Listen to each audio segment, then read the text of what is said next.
네, 오늘 장꾸라 또 찾아뵙습니다. 네, 오늘 저는 진행을 맡은 인코딩이라고 합니다.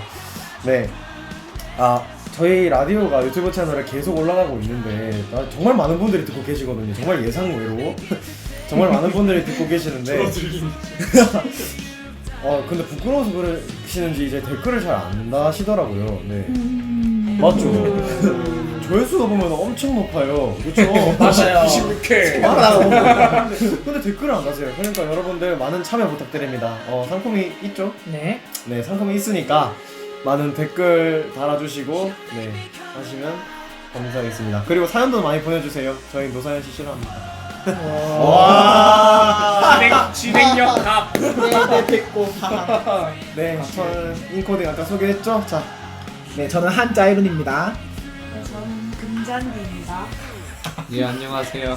성경 읽어주는 남자에서 잘린 남자 인형입니다. 여기에서도 잘리게 생겼다. 사골 육수입니다. 나가. 네. 안녕하세요. 장필입니다. 안녕하세요, 우선전입니다. 네, 소개 감사합니다. 자, 오늘 본문은 마가복음 3장 20절에 35절 맞죠? 네. 네. 네, 그럼 이제 성경 읽어주는 남자가 잘렸으니까 이제 성경 읽어주는 새로운 남자. 두 번째 남자. 새로운 남자 이제 한자이룬님께서 읽어주시면 감사하겠습니다. 네. 내가 아니지. 죄송합니다. 하세요. 읽겠습니다. 집에 들어가시니 무리가 다시 모임으로 식사할 겨를도 없는지라 예수의 친족들이 듣고 그를 불러 나오니 이는 그가 미쳤다 함이러라. 예루살렘에서 내려온 서기관들은 그가 바알세불이 집혔다 하며 또 귀신의 왕을 힘입어 귀신을 쫓아낸다 하니 예수께서 그들을 불러다가 비유로 말씀하시되 사탄이 어찌 사탄을 쫓아낼 수 있느냐. 또 만일 나라가 스스로 분쟁하면 그 나라가 설 수 없고 만일 집이 스스로 분쟁하면 그 집이 설 수 없고 만일 사탄이 자기를 거슬러 일어나 분쟁하면 설 수 없고 망하느니라. 사람이 먼저 강한 자를 결박하지 않고는 그 강한 자의 집에 들어가 세간을 강탈하지 못하리니 결박한 후에야 그 집을 강탈하리라. 내가 진실로 너희에게 이르노니 사람의 모든 죄와 모든 모독하는 일은 사하심을 얻되 누구든지 성령을 모독하는 자는 영원히 사하심을 얻지 못하고 영원한 죄가 되느니라 하시니 이는 그들이 말하기를 더러운 귀신이 들렸다 함이러라. 그때 예수의 어머니와 동생들이 와서 밖에 서서 사람들을 보내어 예수를 부르니 무리가 예수를 둘러앉았다가 여짜오되 보소서 당신의 어머니와 동생들과 누이들이 밖에서 찾나이다. 대답하시되 누가 내 어머니이며 동생들이냐 하시고 둘러앉은 자들을 보시며 이르시되 내 어머니와 내 동생들을 보라. 누구든지 하나님의 뜻대로 행하는 자가 내 형제요 자매요 어머니이니라. 아멘. 새로 바뀌신 분은 약간 헐떡이면서 말씀을 옛날에 빨리 일어나라. 빨리 읽어야 돼요. 아웃사이더. 듣는 사람들을 위해서 최대한 빨리 읽어야 돼. 잘하네요. 왜 좀 속상하네. 왜 빨리 바꾸지 못했을까? 이렇게 잘하는 사람 있었나? 그러니까 왜 굳이 그걸 이렇게 해가지고 컨셉 좋다 이러고 계속 밀고 나갔는데 참 뭐 다시 바뀔 겁니다. 아니면 저 자. 오늘 본문 되게 궁금해요. 뭐가 궁금하죠? 약간 이게 성령 회방죄에 대한 내용 아닌가요? 네, 그렇죠. 이거 되게 많이 궁금했었거든요. 오늘 본문도 크게 세 가지 주제 단락으로 나눌 수 있죠? 어떻게 나눌 수 있을까요? 세 가지인가요? 네. 단락 구분을 세 가지로 할 수가 있을 텐데. 일단은 친척들 와가지고 음, 예수님한테 니는 마귀의 힘을 빌려서 뭘 하는 거다라고 욕하는 거랑 아닌가? 묵상을 열심히 안 해온 티가 여기서 나죠.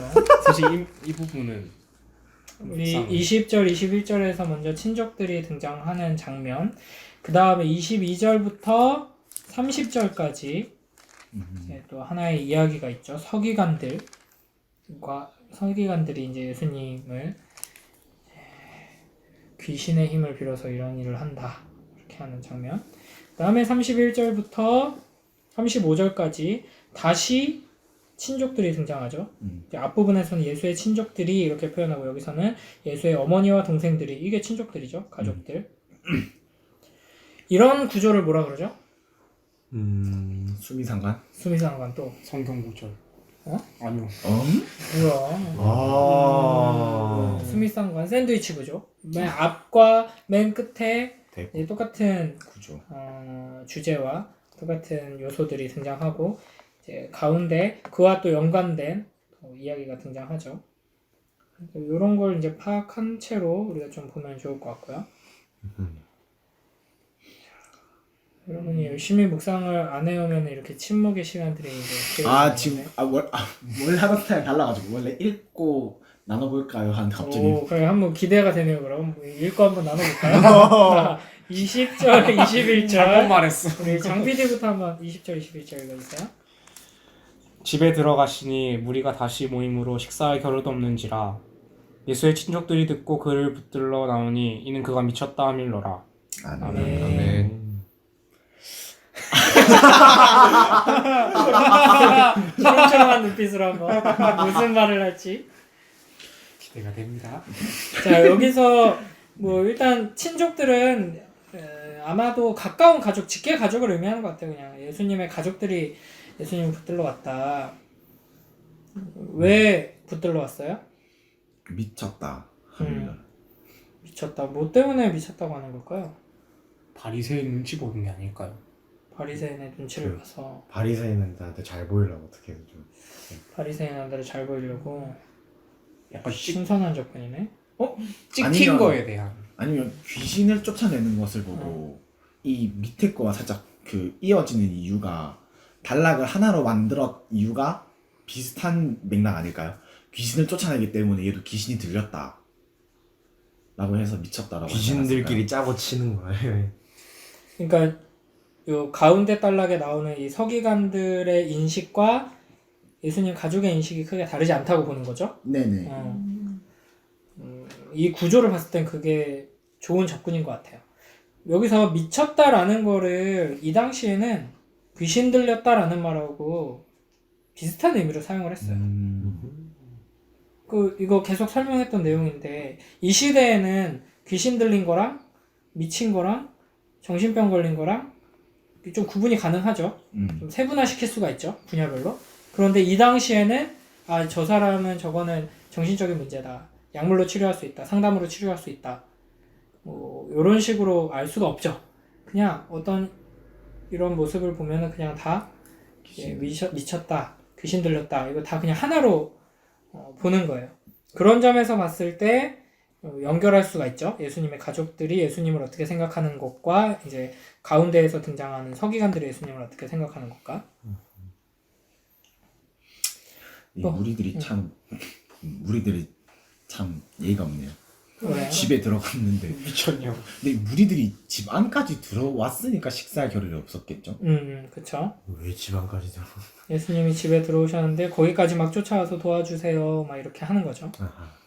그리고 좀 궁금한 게 예수의 친족들이면 마리아도 결국에 포함한 말인 거죠. 아닌가요? 31절 보면은 어머니. 그쵸. 근데 마리아는 그 이미 하나님한테서 이렇게 계시를 받고 예수를 낳았는데도 이러한 생각을 같이 했을까 그런 것들이 좀 궁금하네요. 같이 미쳤다고 말을 했을까요? 마리아도 어떻게 생각해요? 마리아는 안 그랬을 것 같은데. 마리아는 뭐. 사실 마리아 요한복음을 무호설. 요한복음을 보고 이거를 보면 뭔가 그렇게 생각은 안 드는데 그래도 엄마인데. 어떻게 생각해요, 금잔디님은?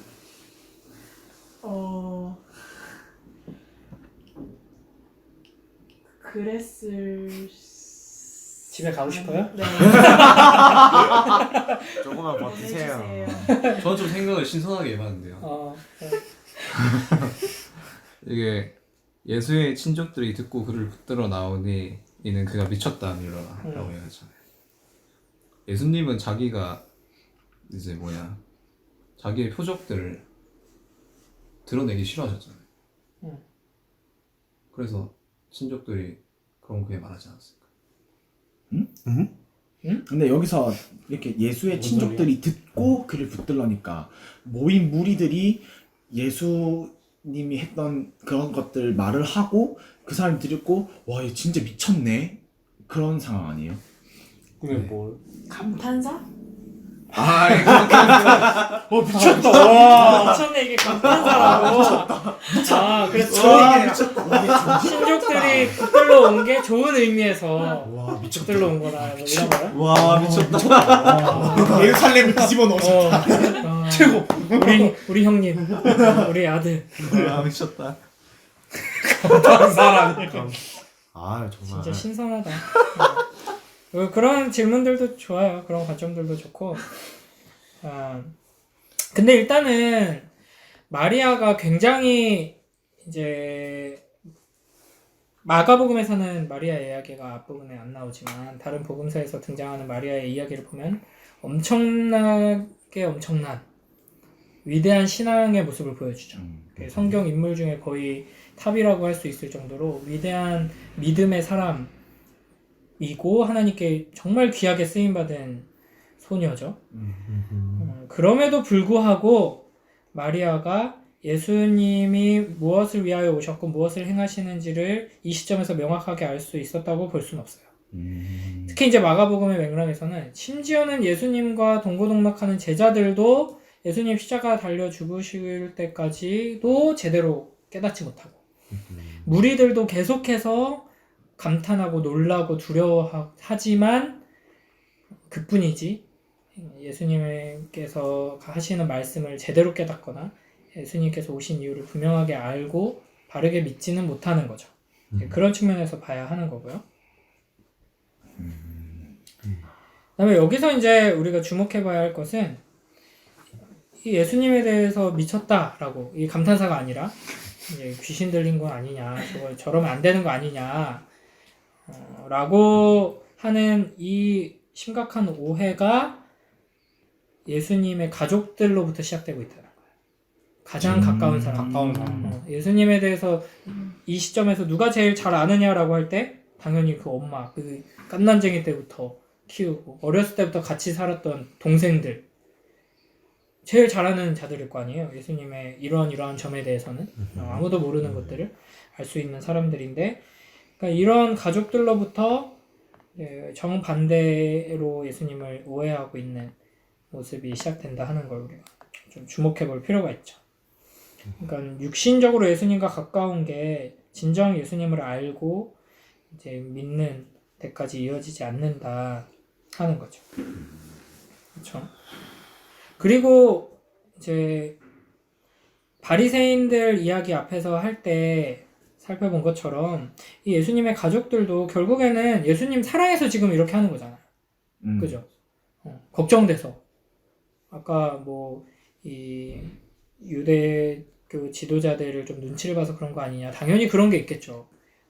또 하나님 나라에 대한 소망과 열정이 마리아에게 있었을지 몰라도 분명히 하나님이 약속 메시아를 보내주신다고 해서 내가 키웠는데 저 지금 뭐 율법을 막 다 어기고 저거 정반대로 하네? 하면서 이제 큰일 났다. 야 니네 형 지금 미친 것 같다. 그래가지고 이제 동생들 끌고 온 걸 수도 있어요. 하나님을 사랑하고 이제 예수님을 사랑해서 하는 일인 거죠. 어떻게 보면은. 그리고 예수님 이제 제대로 살게 해주려고 도와주려고 이렇게 온 걸 거예요. 그렇죠? 그런데 결과적으로는 이것은 예수님을 대적하는 이제 행동이 되었다 하는 것, 또 우리가 좀 생각해 봐야 할 지점이죠. 그렇구나. 네. 그다음에 우리 22절부터 또 30절까지 쭉 읽은 다음에 한번 또 볼까요? 누가 한 두 절씩 번갈아 가면서 읽을까요? 네. 예. 저기요, 읽어주세요. 22절부터. 아, 저거요? 정신 안 차립니까? 죄송합니다. 예루살렘에서 내려온 서기관들은 그가 바알세불이 집혔다 하며 또 귀신의 왕을 힘입어 귀신을 쫓아낸다 하니 예수께서 그들을 불러다가 비유로 말씀하시되 사탄이 어찌 사탄을 쫓아낼 수 있느냐. 또 만일 나라가 스스로 분쟁하면 그 나라가 설 수 없고 만일 집이 스스로 분쟁하면 그 집이 설 수 없고 만일 사탄이 자기를 거슬러 일어나 분쟁하면 설 수 없고 망하느니라. 사람이 먼저 강한 자를 결박하지 않고는 그 강한 자의 집에 들어가 세간을 강탈하지 못하리니 결박한 후에야 그 집을 강탈하리라.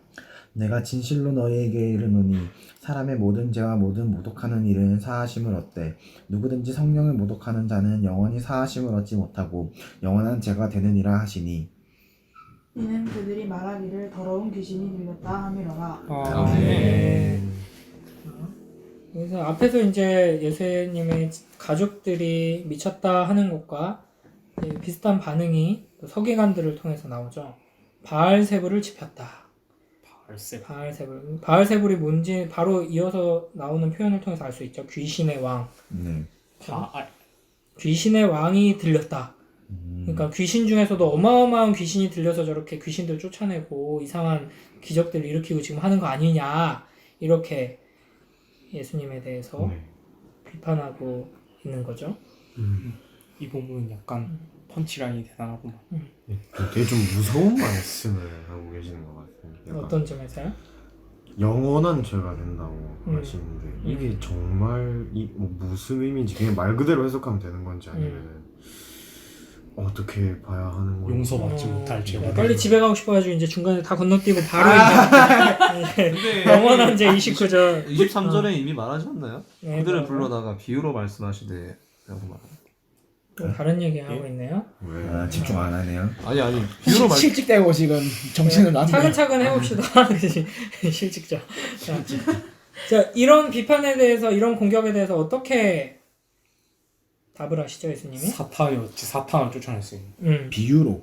비유로 사탄이 어떻게 사탄을 쫓아낼 수 있느냐 하는 맥락에서 또 여러 가지 설명을 똑같은 이야기를 다른 설명들로 하시죠. 그렇죠. 다 비유가 아니에요? 사탄이 어찌 사탄을 쫓아낼 수 있느냐는 비유인가요?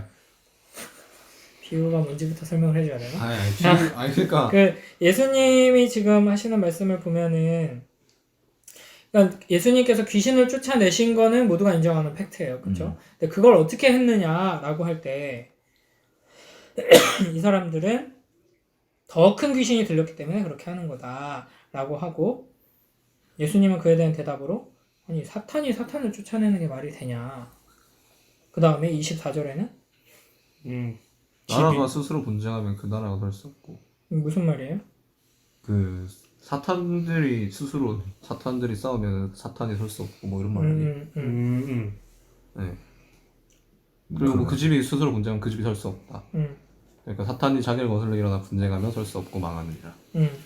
그리고 사람이 먼저 강한 자를 결박하지 않고는 그 강한 자의 집에 들어가 세간을 강탈하지 무슨 설명하는 것처럼 설명하는 줄 알았는데 자세히 보니까 그냥 읽고 있는 거네? 결박하는 외가 그 집을 강탈하리라. 그러니까 어찌됐든 사탄이 어찌 사탄을 쫓아내느냐 이 말을 지금 엄청 비유 예시로 다양한 많이 설명한 예들을 들어서 그렇죠. 어찌됐든 사탄이 사탄을 쫓아내는 게 저것들끼리 싸우는 거니까 그게 말이 내분이 되냐. 일어나면 그럴 수가 없다는. 일어설 수가 말도 없는 안 되는 소리를 하고 있다 뭐 이런 거죠. 네.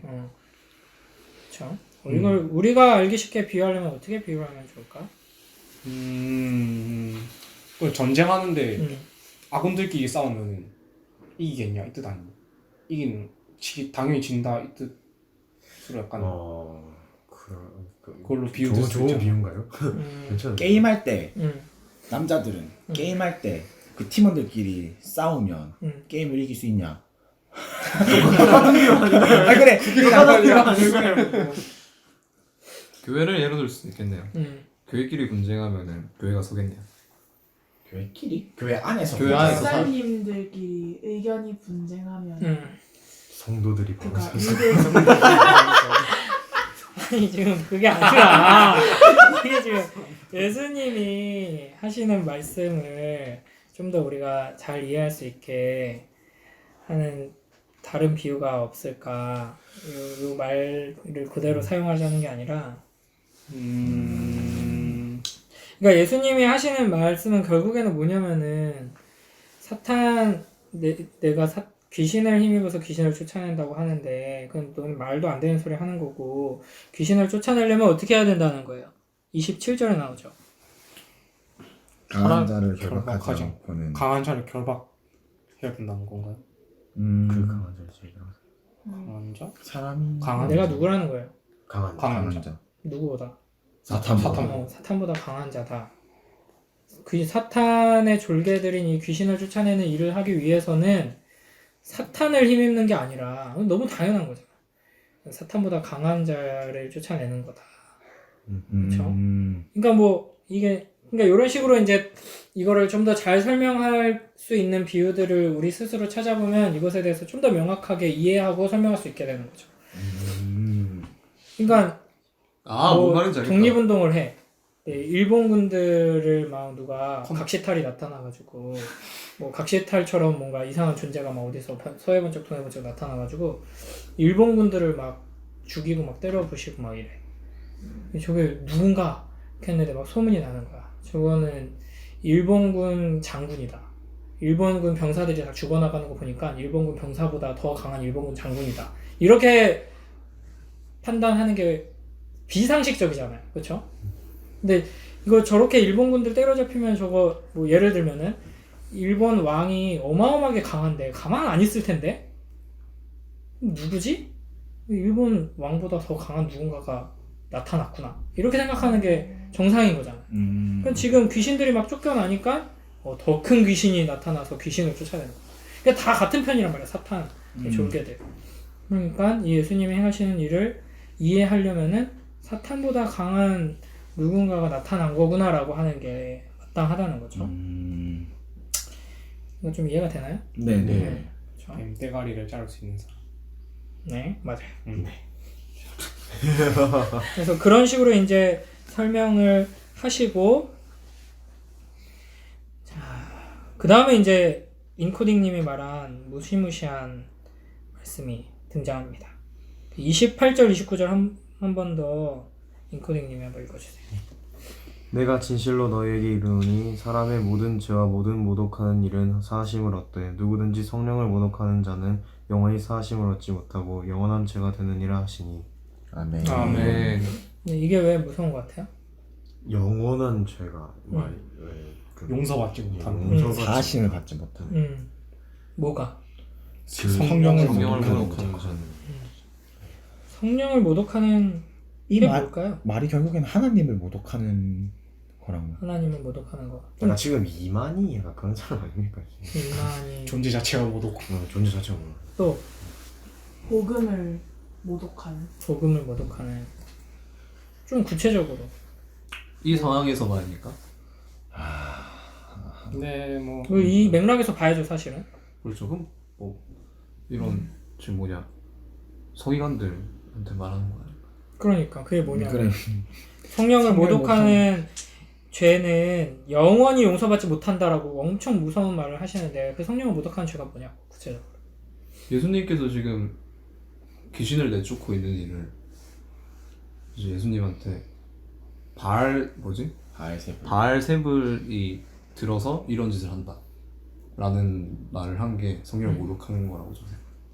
왜냐면 예수님께서는 성령을 힘입어서 이런 일을 하신 건데 성령이 힘. 그 그러니까 성령을- 그걸 이제 설명을 해달라고요. 그 성령을 바알세불이라고 한 거는 성령을 모독한 거잖아요. 그러니까 그 모독 그러니까 이 상황에서는 그게 이제 성령을 모독한 거고. 네. 예수님이 이제 하신 일을 부정하고 저걸 사탄의 짓이라고 하는 게 그런 모독, 거라고 그렇지. 생각해요. 또 잘 가고 있는 것 같아요. 그게 괜찮았어요? 그게 참 뭐가 많은 것 같은데. 모독한다. 성령 그냥 그 성령을 모독한다는 것 자체가 뭐를 많이 내포하고 있죠. 성령이라는 단어. 성령을 외면하는 건가? 오. 그러니까 어떤 일이 흘러가더라도 성령님이 했다는 건 아예 배제를 한 채 이렇게 가는 그런 걸 말하는 건가? 지금 그 사골육수님이 방향을 잘 잡아줬어요. 이 맥락 안에서 예수님이 어떤 말씀을 하시는지를 먼저 파악한 다음에 이 의미를 계속 고민해봐야 되는 거죠. 그렇죠. 단순히 그러니까 우리가 내가 계속 얘기하지만 잘못 묵상하는 게 그냥 성령을 모독한다 그러면 요 단어만 생각하는 거야. 그러니까 뭐 모독하는 게 뭐더라? 이렇게 놀리고 막 무시하고 비웃고 성령 하나님을 놀리고 무시하고 비웃는 거, 교회를 놀리고 무시하고 막 목사님을 놀리고 무시하고 복음을 놀리고 무시하고 이런 것들은 아주 지옥에 떨어져가지고 절대 용서 못 받는구나 이러고 끝나버리는 거야. 근데 우리 사골육수님처럼 이 맥락 속에서 예수님이 구체적으로 뭘 가지고 성령을 모독하는 거라고 표현하셨나? 분명히 하나님이 행하신 일인데 이거 사탄이 했다 라고 지금 한 반응을 가지고 이렇게 하셨다. 그러면 구체적으로 이걸 지금 우리가 어떻게 적용해야 될까 할 때 지금 인코딩님이 또 잘 이야기를 한 거죠. 그러니까 하나님이 하신 일을 마귀가 한 일. 사탄이 한 일로 귀신이 하고 무시하고 하는 것들. 근데 좀 더 구체적으로 보면 성령을 모독한다라고 표현하잖아요. 그렇죠? 네. 그러니까 성령께서 행하시는 일이 있는 거지. 이와 같이 귀신을 쫓아내는, 사탄을 결박시키는 성령께서 행하시는 그 일을 모독하는 거예요. 분명히 성령께서 그 일을 행하시는데 아유 뭐 그런 게 어딨어, 이런 것들 거부하는 거. 그러니까 성령 하나님께서 우리 안에서 행하시는 일 중에 가장 중요한 건 뭘까요? 믿게 하는 거. 하나님을 알게 해야죠. 하나님을 그렇지. 믿게 하는 거. 하나님을 알고 예수님을 알고 믿게 함으로써 우리를 구원하시는 게 성령 하나님의 일하심이잖아요. 네. 그걸 이제 거부하고 무시하는 게 성령을 모독하는 일이죠. 그러니까 논리적으로 보면 이게 너무나도 당연한 거야. 절대 용서받지 못하는 거지. 아, 그러니까 맞네. 좀 다르게 표현해보면 절대 치유받지 못하는 거야. 왜냐하면 성령을 모독하는 죄는 진료를 거부하는 죄거든. 진찰을 해봅시다 하는데 에이 그런 게 어딨어, 네가 뭘 알아, 이러면서 이선민 듣고 있나? 진리일 거다. 이게 무서운 게 아니라 그냥 다 당연한 맞는 당연한 말이네. 말이다. 당연한 거고 이 무서운 거죠. 그냥 그 행위 자체를 말하는 게 아니라 그런 마음 상태를 말하시는 건가요? 그러면 그런 마음 상태와 그 마음 때문에 드러나는 행위들을 말하는 거죠. 하나님을 믿지 않는 자들은 천국에 갈 수 없다. 이런 말을 하는 거잖아요. 그렇죠. 그러니까 그건 맞는 영혼의 말이에요. 의사이신 주님의 그 진찰을 거부하고 주님을 경멸하고 한다면은 그 구원을 받을 수 없고 영원히 용서받을 수 없는 거죠. 그러니까 너희가 회개하지 않으면 용서받지 못한다, 이 말이랑 똑같은 거예요. 아 특정한 죄의 목록이 아니었네요. 그렇죠. 여러 죄 중에 이 죄만큼은 안 된다 하기보다는 아주 근원적인 문제를 말하고 있는 거예요. 아 베이스. 반대로 생각해보면 어떻게 하면은 용서받을 수 있냐? 회개해야 되잖아. 성령을 사모해야 되잖아. 그렇죠? 회개하지 않고 성령을 사모하지 않고 성령 하나님께서 우리 안에서 이 쓰레기 같은 나를 사랑해 주시고 인도하시고 내 죄를 씻어 주셔야지만 내가 구원받는다라는 것을 이제 인정하지 않으면 당연히 구원받지 못하는 게 맞겠죠. 그죠. 궁금증이 풀렸어요. 이거를 위에 이제 친족들의 반응과 좀 연결해서 또 한 가지 더 생각해 보자면은 예수 그리스도를 단순히 내 가족, 내 형님, 그러니까 그분에 대해서 여러 가지 정보들을 알고 있고 나름대로 관계도 있죠. 그럼에도 불구하고 예수님의 그리스도 되심을, 메시아 되심을 알지 못하고 그래서 미쳤다 이렇게 반응을 하고 있는 거잖아요. 그러니까 예수 그리스도를 하나님의 아들로 인정하지 않는 모든 관점은 성령을 모독하는 자가 되는 거죠. 그러니까 뭐 예수님은 되게 좋은 분이다. 예수님은 아주 4대 성인 중에서 나는 뭐 우리 중에 그런 얘기 많이 하는 사람 있잖아요. 4대 성인 중에 나는 그 좋아하는 그 1, 2, 3등이 있는데 예수님이 독보적으로 1등이야. 예수님 말씀하신 건 너무 좋고 그거는 우리가 다 따라야 되는 교훈이야. 막 이렇게 예수님이 말씀하신 것도 잘 알고 막 그래요. 근데 예수님의 그리스도 되심을, 우리의 죄를 씻어주시는 유일한 구원자이심을 알지도 못하고 믿지도 않는다. 그러면 그거는 성령을 거스르는 자고 절대 용서받을 수 없죠. 그래서 C.S. 루이스가 되게 유명한 말 한 게 있는데 예수님에 대해서 인간이 가질 수 있는 반응은 딱 두 가지 중에 하나예요. 뭐 예수님은 좋은 분이다, 그래도 괜찮은 분이지, 나 예수님 좋아해, 이런 반응은 정직한 반응이 아니에요. 예수님이 어떤 분이시고 무슨 말씀을 하셨고 어떤 일을 행하셨는지를 보고 나서 내릴 수 있는 두 가지 결론은 이 새끼 미친 새끼다, 사기꾼, 완전 사악한 사기꾼이든지 완전 정신 나간 놈이다, 안녕하세요 저는 스파게티입니다 라고 하는 사람이랑 똑같은 거다. 말도 안 되는 소리를 하고 있잖아. 아니면은 진정 하나님의 아들이시고 그리스도시다. 두 반응 중에 하나밖에 없는 거예요. 그 얘기를 하는 거죠. 자, 여기까지는 다 된 것 같고, 마지막 우리 31절부터 35절까지 우리 금잔디님이 한번 읽어주실까요? 네. 그때 예수의 어머니와 동생들이 와서 밖에 서서 사람을 보내어 예수를 부르니 무리가 예수를 둘러 앉았다가 여짜오되 보소서 당신의 어머니와 동생들과 누이들이 밖에서 찾나이다.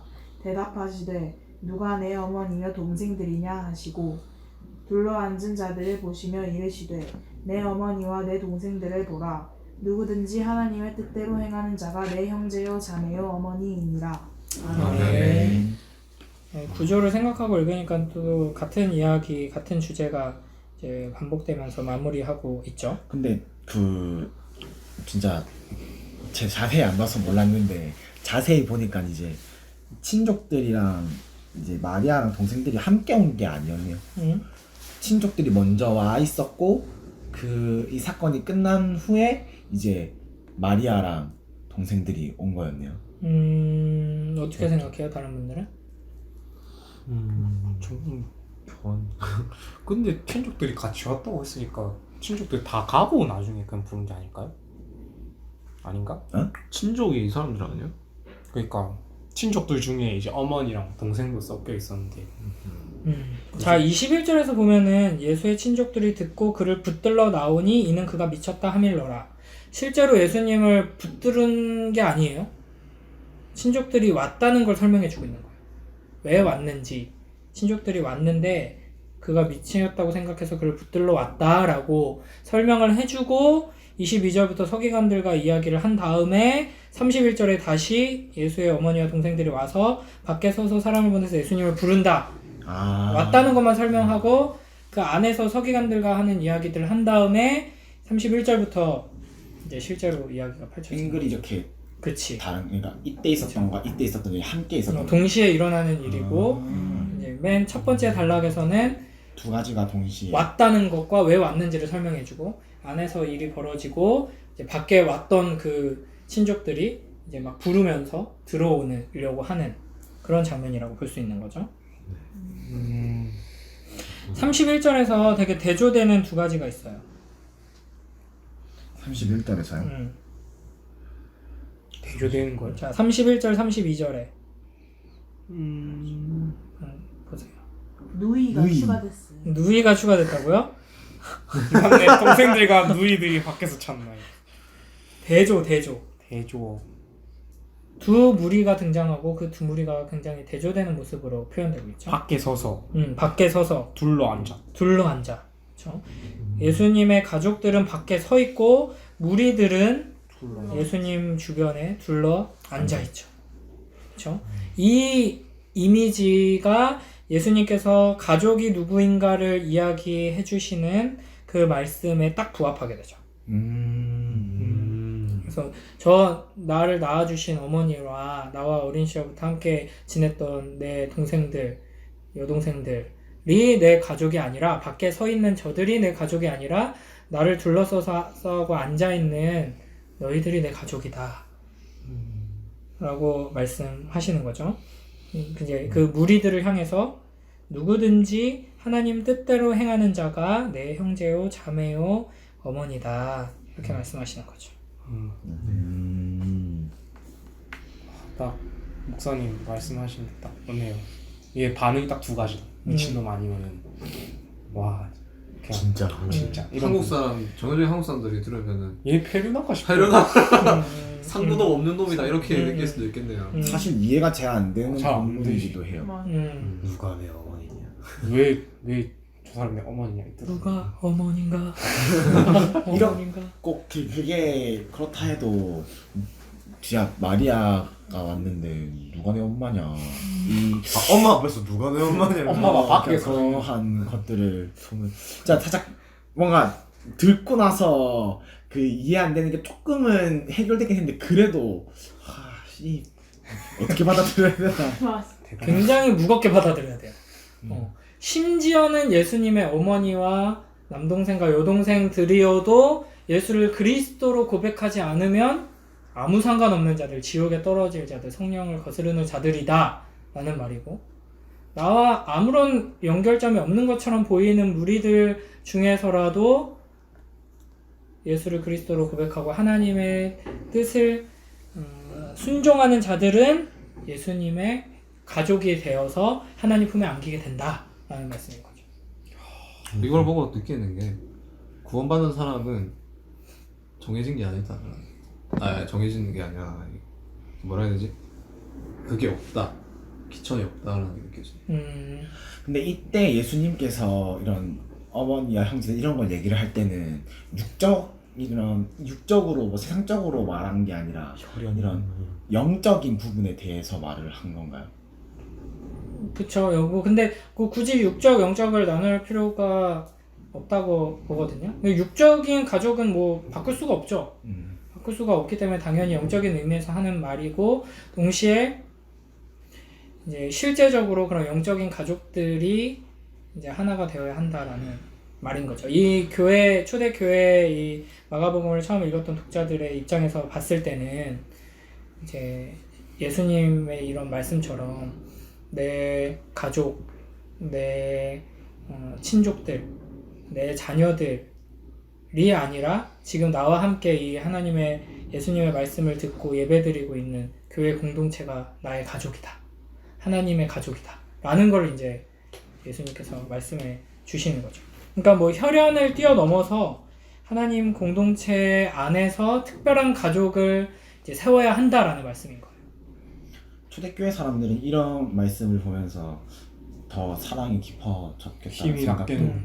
드네요. 혼자가 아니다. 그 가족들에게도 버림받고 핍박받는 성도들이 많았을 거고 이제 초대교회 순교 역사 보면은 그런 이야기들이 많아요. 페퍼투안가 내가 그 명사에 좀 약한데 어떤 젊은 여인이 이제 콜로세움에서 순교 당하기에 앞서서 아버지가 찾아와서 울면서 애걸복걸하거든요. 한 번만 예수 모른다고 해라.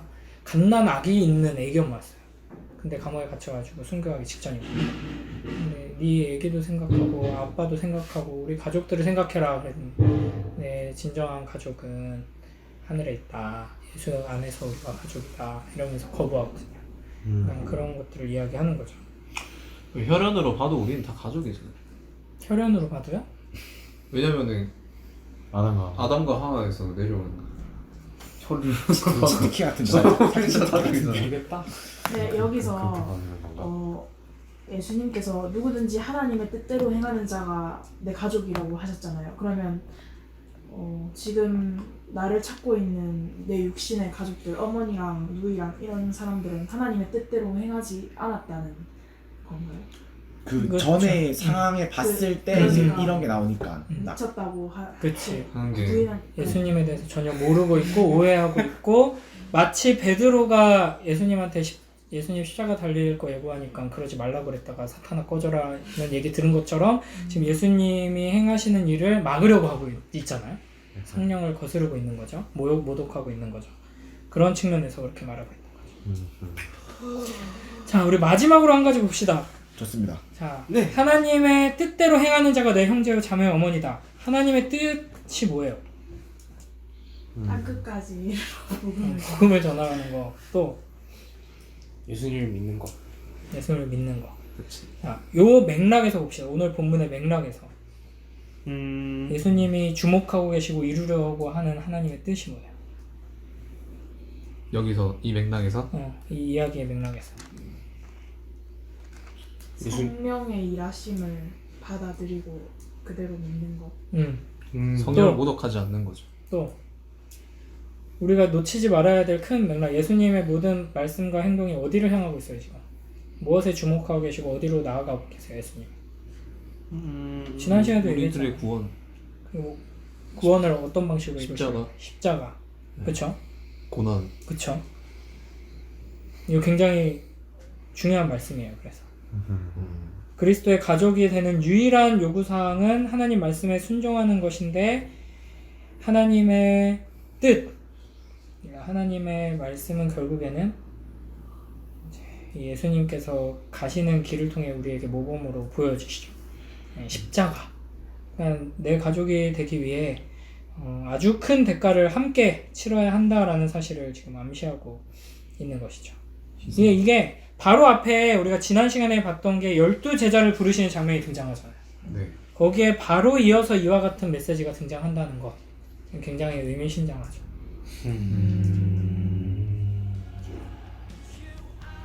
그렇구나. 오늘 이렇게 말씀 나눠주셔서 감사합니다. 이렇게 좀 끝을 내게 되는데 자다 일어난 거 아니지? 살짝 그런 것 같기도 하고 네, 금잔디 씨 오늘 어떠셨어요? 뭐다 금자대 식으로 봐. 아 상월 교수님 중퇴를 하게 되셨는데 공감이 오늘까지 함께 할 수 있었는데 어떠세요? 이제 끝인가요? 저는 계속 성경 읽어주는 남자일 거고요. 네? 금시 초문이네. 성경 읽어주는 남자는 되게 많을 것입니다. 네, 계속 구하고 있습니다. 댓글하고 사연 많이 보내주시고 성경 읽어주는 남자도 구하고 있습니다. 자, 그럼 다음에 만나요. 안녕. 안녕.